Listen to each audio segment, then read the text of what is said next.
Oi, Pro, é a Ilana do terceiro MA e vou apresentar os meus artigos.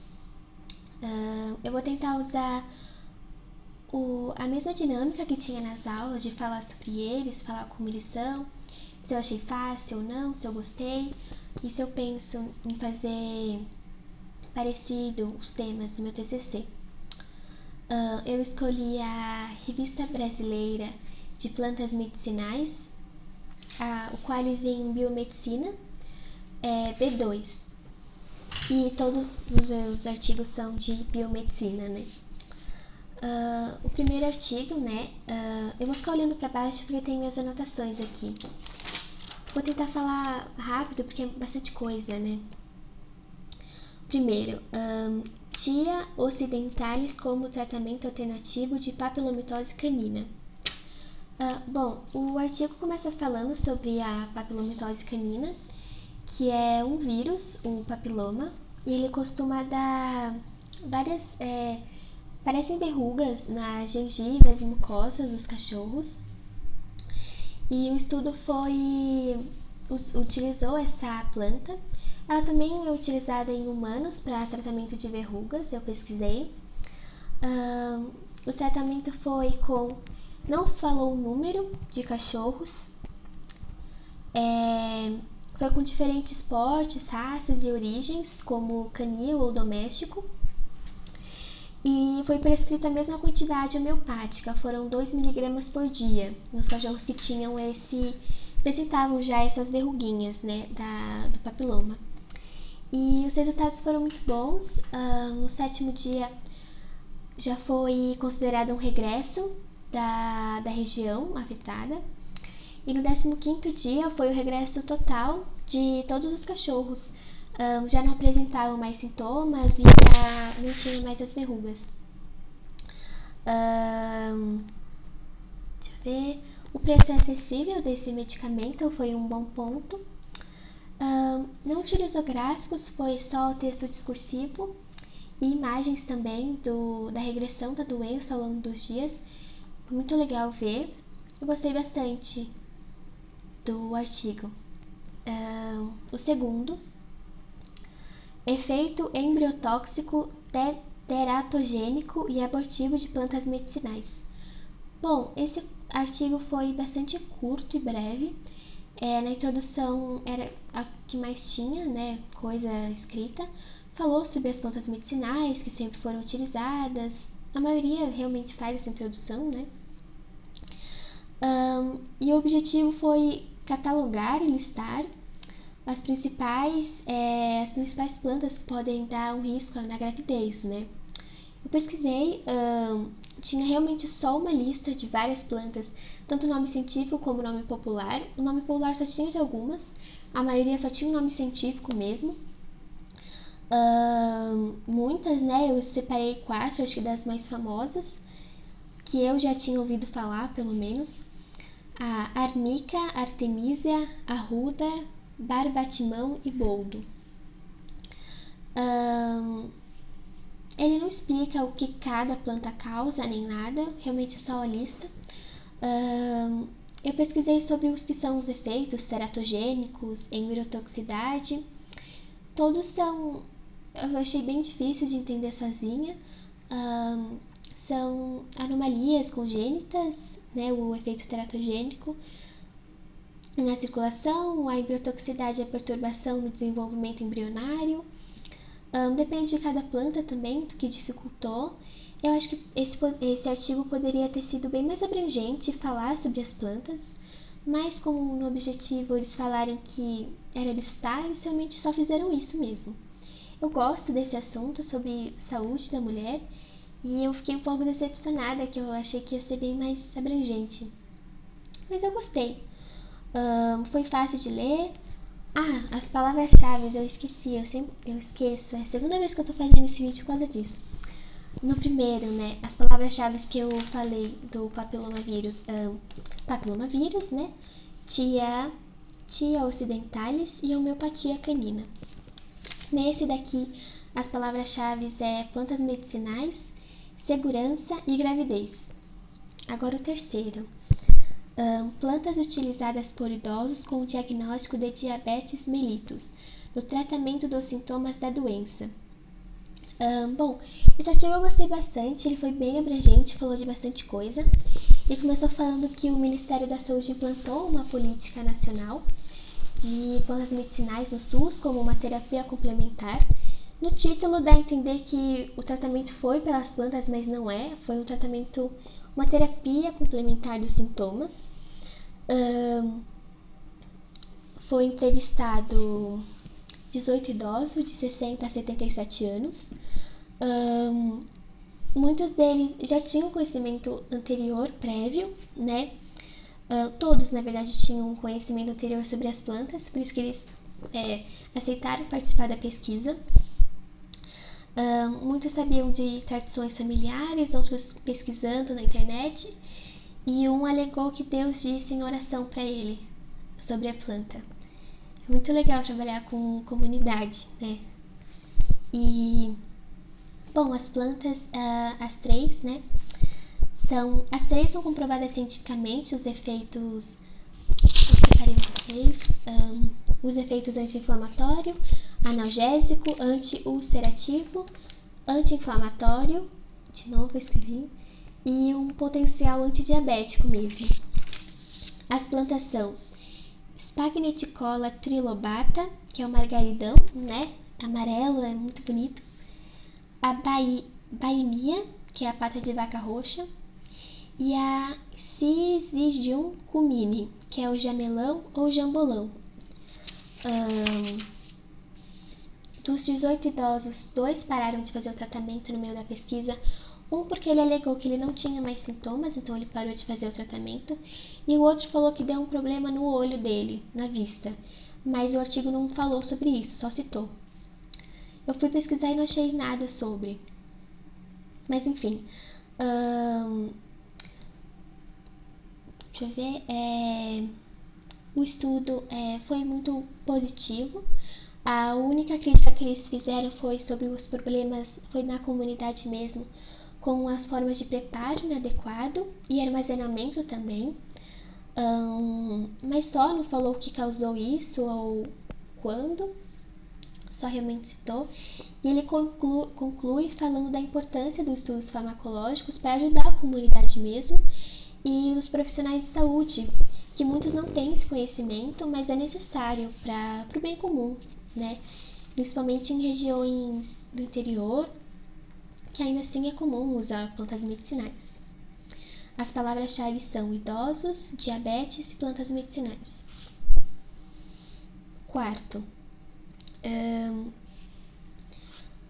plantas medicinais utilizadas pela comunidade do bairro dos Tenentes, município de Extrema, Minas Gerais. Bom, o artigo anterior foi feito por uma faculdade de enfermagem e esse foi uma faculdade de biologia. Foi muito legal notar as diferenças entre eles, tanto que esse não se preocupou em resultados ou comprovar a eficiência das plantas, e sim só realmente catalogar elas para a comunidade.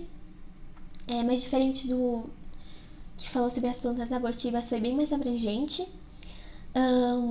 Eles coletaram 239 e foi estudada, 71 espécies de 33 famílias.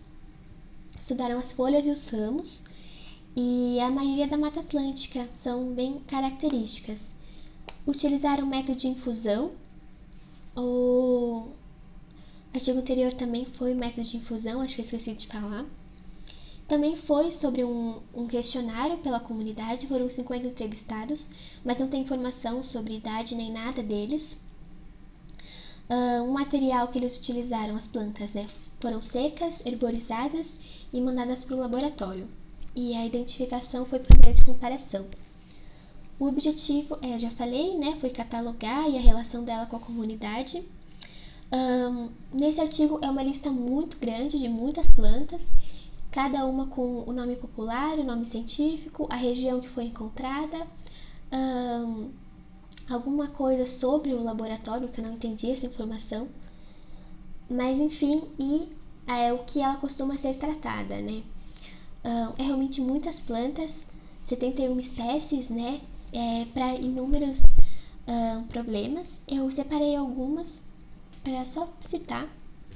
A camomila, para acalmar, como calmante. A ruta gravicolens, para cólicas menstruais. Ela é conhecida como a ruda fedida, tem um cheiro bem característico. A bauita, de novo, que nem no artigo anterior utilizaram ela também. A pata de vaca roxa para diabetes, de novo. E muitos outros para sistema nervoso, circulatório, dores, cicatrização. Muita coisa mesmo, muito legal esse artigo. E no final, ele falou sobre, dos 50 entrevistados, 84% utilizavam regularmente as plantas medicinais, se precisassem, né? E acho que foi muito legal que eles relacionaram que na cidade a gente não tem esse costume, e nessa região eles têm bastante, e foi relacionado com a precariedade do sistema de saúde da região e da distância que eles estão de qualquer posto de saúde que tenha. Então, para eles, o recurso deles é realmente as plantas medicinais, só elas, né? Foi bem sensível nesse quesito. Eu gostei bastante desse artigo. Foi bem explicativo e fácil de ler. E o quinto agora, o último, avaliação da contaminação microbiana em drogas vegetais. Bom, foi muito legal esse artigo porque eles pegaram as plantas, né? 91 amostras, 65 espécies vegetais distintas em São Paulo. Foi feita pela USP, não falaram a região de São Paulo, o que me incomodou um pouco, porque São Paulo é muito grande. Diferente da região, você pode encontrar muitas coisas diferentes, né? A técnica que eles usaram foi técnica de semeraduras em profundidade incubadas, que é a mesma que a gente usou no laboratório. Achei bem legal isso, de ver de uma forma bem mais profissional, essa técnica que a gente sabe. Ele enumerou as colônias de bactérias e fungos. É bem curto esse artigo, é um gráfico, ele colocou. O gráfico é meio confuso, é a porcentagem aqui, e aqui embaixo é alguma anotação científica que eu não entendi o do que. Não sei se é por número, por metro quadrado de colônia, acho que seja isso, porque eu lembro disso das aulas, mas não tinha nenhuma explicação sobre. Enfim, vou falar o dado final, que foi bem alarmante, foi 92,3% das amostras estão em desacordo com os parâmetros microbiológicos de saúde. Então, realmente é muito perigoso, né? E esse dado foi bem curto e me incomodou um pouco esse artigo, que, diferente dos outros todos que eu li, não teve uma sensibilidade para falar sobre a comunidade local que utiliza essas plantas, do contexto, não falou nada sobre isso. Aliás, eu achei que foi bem rude, eu acho, a linguagem sobre... Ele realmente fala que dá a entender que as pessoas estão utilizando plantas porque querem, mas a gente sabe que não é verdade, que muitas delas só têm esse recurso, que é bem triste, e esse artigo não foi muito sensível com relação a isso. Enfim, eu gostei muito dessa revista, eu gosto muito de saúde pública, de falar sobre saúde pública e biologia. Eu estava pensando em fazer alguma coisa nesse âmbito no começo do ano, sobre saúde pública, porque a gente já estudou isso em PUNC com o Fábio, nos sistemas respiratórios, mas agora eu andei pesquisando outras coisas e eu achei um artigo muito legal que fala sobre sabão de cinzas, que tem a gente podia trabalhar tanto esse contexto de desculpa, perdi a voz, falar tanto sobre o contexto, que o sabão de cinzas, que pode ser tanto no âmbito da biologia, falar sobre as reações e química para fazer o sabão de cinza, e também sobre a história mesmo, o impacto cultural que ele tem nos quilombos e no sertão da Bahia, em Minas Gerais. Tem bastante estudo sobre isso, é bem legal. E também eu acredito que, se der certo, né, é uma alternativa muito boa para ETESP, porque a gente trabalha com soda cáustica que não é dos produtos mais indicados para criança, né? No laboratório, é bem perigoso. E eu gostei bastante, que vai trabalhar biologia, química e PEA. Pode falar sobre a história do sabão de cinzas, que tem um impacto cultural enorme, como eu já falei. Eu acho que eu já falei de tudo. E faltou as palavras-chave, tá?